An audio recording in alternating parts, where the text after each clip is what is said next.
Well, welcome back, electric gardeners. Here's that field I was promising to tackle. Just over 2/3 of an acre.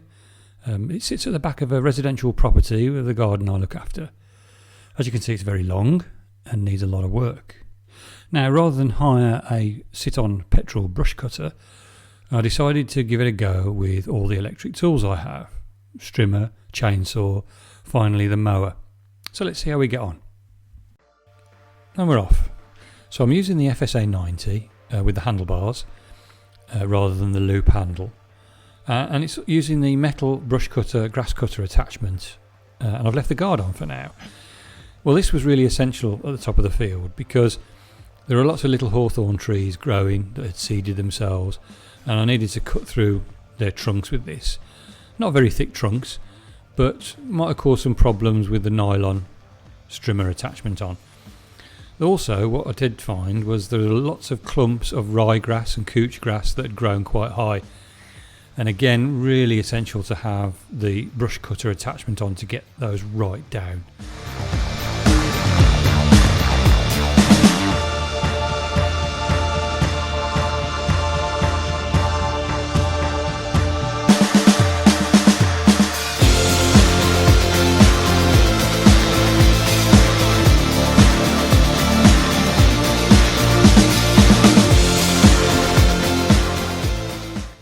As you can see, it makes light work of this grass. I didn't want to take it down too low. I think I said in the previous video, just take it down 3 or 4 inches and then do a second strim a few days later. So this was probably about as far as I was going to go with this strimmer, height wise.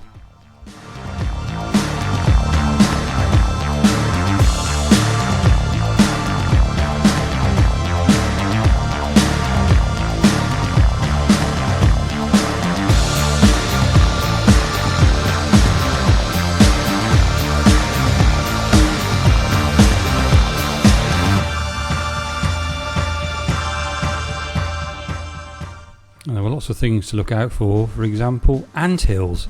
I like that one. But yeah, you just mow straight through it.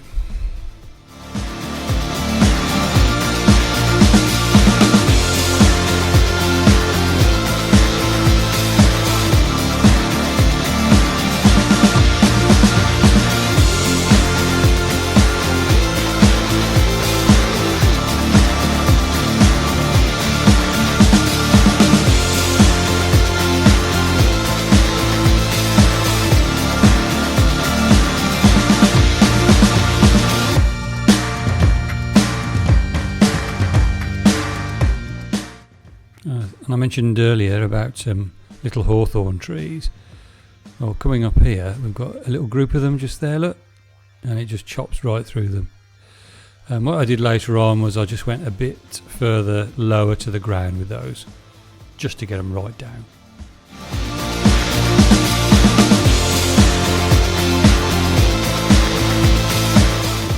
The other thing that was prevalent in this field were these huge clumps of rye and couch grass. One's just coming up, I think, and you'll see how they clump together and form these sort of little hills of grass. There we go. And again, you really need the brush cutter to get those down to size.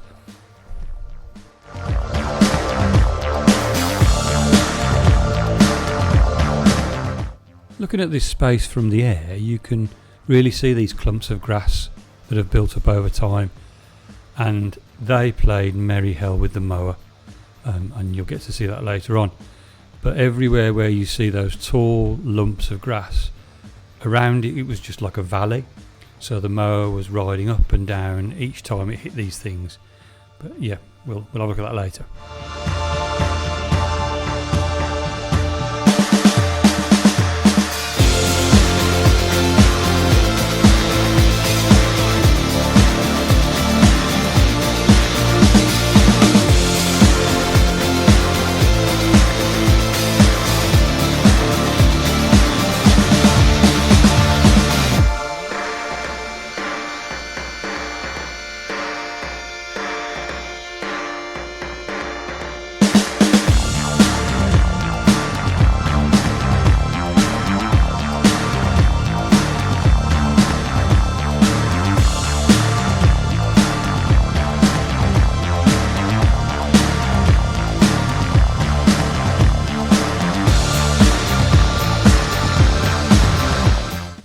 Okay, that's about it. First lot of strimming done. You can see these trees on the right hand side, the way the branches overhang this field. Well, to get the mower down that edge, they had to come off. But that was another job for another day. It took about 4 hours to do all this trimming. The weather was good, I didn't get wet, which was nice. And you can see I've taken it down to a reasonable size, ready for the next trimming.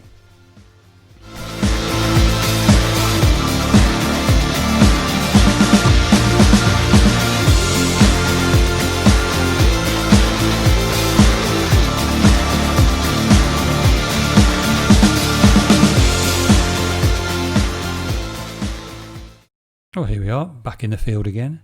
I wanted to take down these overhanging branches so they didn't get in the way of the mower. I'm using the MSA 220C battery powered chainsaw from STIHL. It's pretty lightweight, although after a couple of hours you know you've been using it. It's not as noisy as the petrol version, simply because it only really makes noise when you're cutting, when the chain's going round, which does help.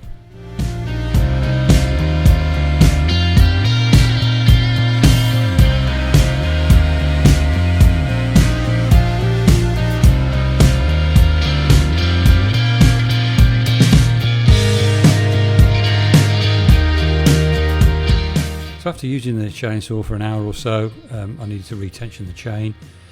Nice easy job on the 220. It's all tooless, so we just undo the wing nut, change the tensioner one way or the other, looser or tighter, obviously tighter in this case, and then we retighten it back up again. Just check it, yeah, it looks fine, and away you go.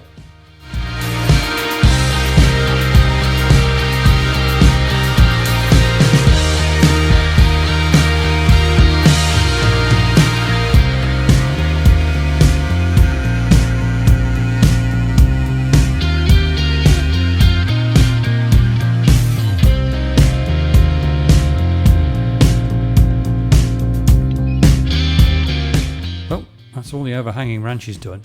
But while I was here, I thought, well, let's go down to the bottom of the field and sort out some of these trees down here. They hadn't been touched for years, in fact, probably never, and some of them needed a bit of work. So I decided to cut off some of the lower branches, raise the trees up a bit. Let's get some nice trunks on display here.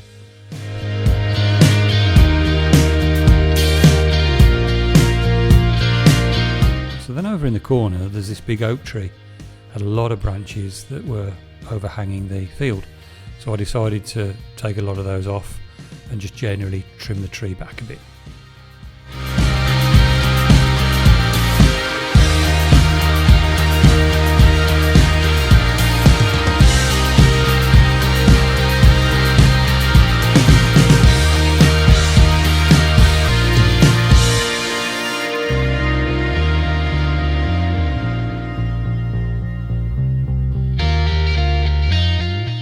I was finished with the chainsaw and it was back to the strimming. There were still some of these little hawthorn trees that needed cutting back a little bit further. Thought they'd cause real problems with the mower, and also some of these clumps of grass that needed strimming back even further. So I carried on with those for another 2 or 3 hours.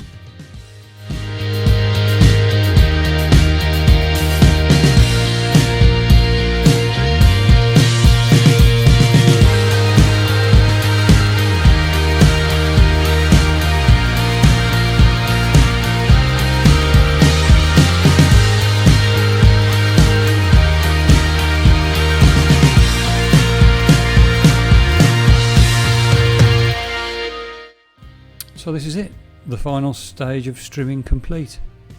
I thought it looked pretty good actually, taken a lot of the grass down again. You can still see the animal tracks, and I did see the fox once, but generally I thought it looked pretty good, just for a couple of passes. This whole job again took a whole day really, with the chainsawing and the strimming in the afternoon.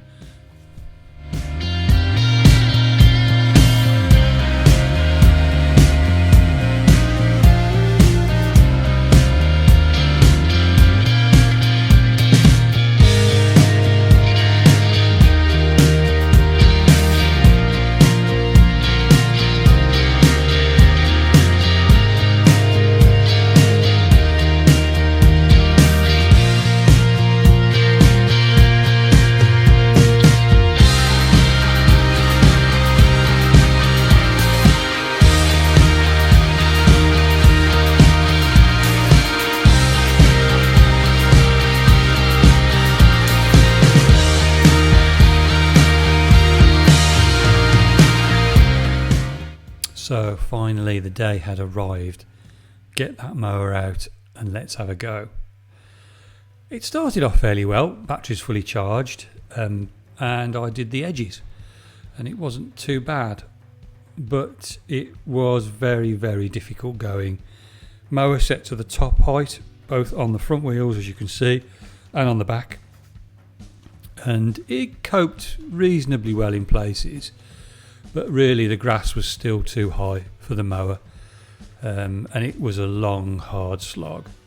It was really a whole day to get this done, and the other problem was with the two APS batteries. When the battery had run down to the last bar and would switch from one battery to another, what I tended to do was take the battery out and do a bit more strimming to try and get rid of some of these clumps. The mower would never have coped with these clumps of grass that you can see on the left, so that still needed trimming. So that effectively drained the battery down to nothing. Now normally I'd only go down to one bar and then swap batteries, but this was really draining the batteries hard. And that had the effect of really that they weren't charging quickly enough. So I only had one battery at a time, having to then run up to the top of the garden, swap it out into the charger and let it charge. But by the end of the day, really, I was only getting 1 or 2 bars on the battery in charge before it would run out. So it was really difficult going. The end result I was quite pleased with, but even for a mower like this, it was hard work. Lots of stalls, lots of heavy pushing. But I thought to myself, stop your moaning and get on with it.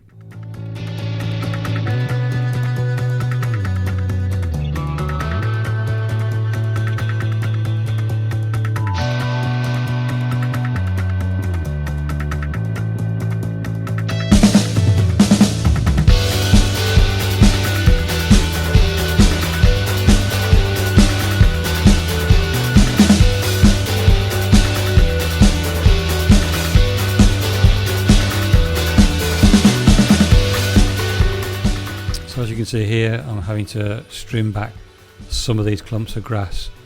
They were really tough, rye, couch, that type of thing, and there were lots of them.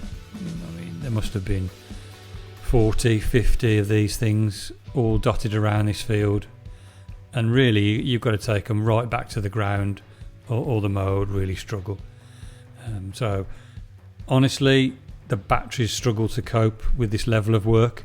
I could have probably done with another 2 and another charger, or really gone for the higher capacity batteries. But it was an interesting experience.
So we're about halfway through here and still going.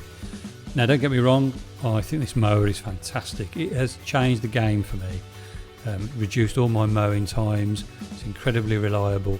It's very quiet, very manoeuvrable. So it's got lots of plus points. But let's face it, it struggled with this field. So uneven. Lots of dips, lots of hollows, these clumps of grasses that were all everywhere. So yes, it did struggle, especially with the two AP300 batteries. Now maybe with a couple of AR 3000s I could have gone a bit further, but they take a lot longer to charge when they've run down, so that would concern me. But as you can see, it did cut the grass to a certain level, and I was quite pleased with it in a way, but it did struggle.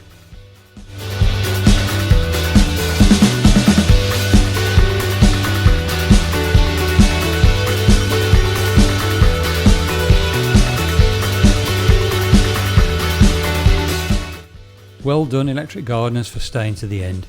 Bit of a marathon this one, but I knew it would be. So thanks for watching, and I'll see you on the next video. Bye for now.